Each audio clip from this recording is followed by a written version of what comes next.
Hey everybody, welcome back. Review a Day, episode number 192. I'm Leland and thank you guys for joining me.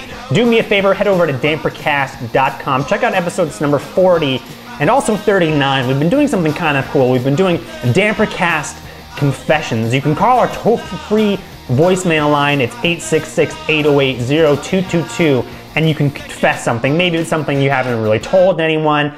Don't leave your name. Tell us a secret. We've had some pretty fucking crazy calls already. We've had someone who was taking opiates and sneaking into people's houses at night while they sleep.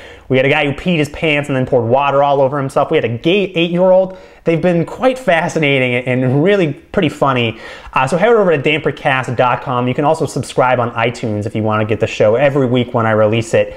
I thank you in advance. Guys, Avatar, directed by James Cameron, returning to film since Titanic, one of the hugest goddamn movies that's ever been around since I've been alive anyways. One of those movies that I remember growing up and just being like, that's a huge movie.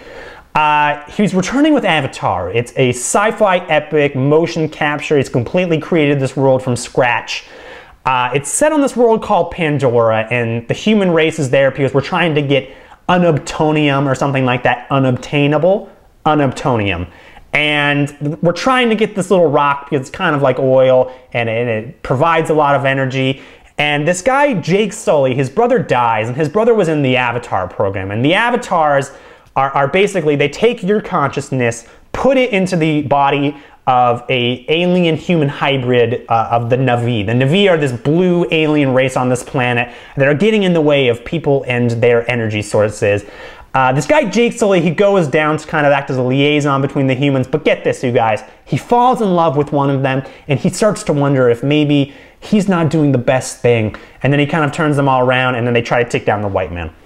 What I'm going to say about Avatar is that you should see this movie, and you should see it in theaters, because what is terrific about this film is sitting in the theater and watching it with the 3D glasses on, I'll add, because this movie is a visual feast. It is a spectacle. James Cameron is a guy who really knows how to spend $300 million and make it look like $300 million on the screen. I think these special effects in this movie, they don't look real. Anyone who tells you that this movie looks real is even drunker than I am. I mean, it looks terrific. It's some of the best special effects you've ever seen, but it doesn't look real. They're 9-foot tall people with cat noses, for Christ's sake. And I think seeing this movie in 3D really adds to it. The screen has a terrific sense of depth. There's like shit flying in the air, and there's these great little dandelion dust things that you're constantly seeing. And it visually, I mean, it's a feast. There's these terrific sequences of them riding on the back of these pterodactyls. And it really is awesome to see James Cameron's world come to life. There's a couple times throughout the film when it cuts to slow-mo, but it doesn't really cut to slow-mo to like build up tension. It cuts to slow-mo so you can just see these great creatures James Cameron has created. It's almost like something Hayao Miyazaki would do, where you're just like, holy crap, this guy has created another world, and that is really a lot of fun. It's a spectacle to be held, and if you're going to see this movie, see it in theaters because that's the way to see it.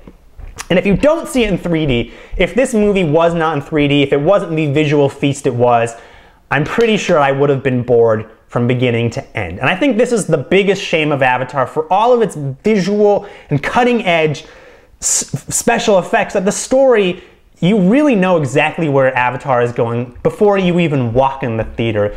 There is nothing in this movie that surprised me. I mean, people keep comparing it to Dances with Wolves, and the comparison is quite apt. I mean, it's a much prettier, more exciting version of Dances with Wolves, but it's still a traditional kind of story, and you know exactly where it's going. And not that traditional stories can't be exciting, or that anytime someone tries to make a kind of classical style of movie that it's trite and derivative, but I think it feels a little too familiar for me to really get on board with it. James Cameron isn't exactly the most subtle filmmaker.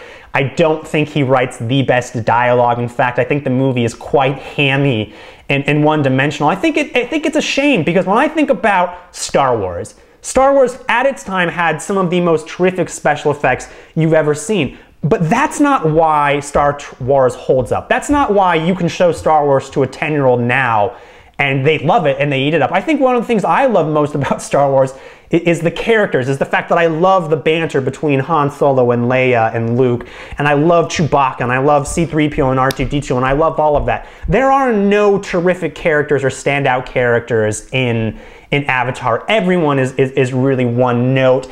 I think it is...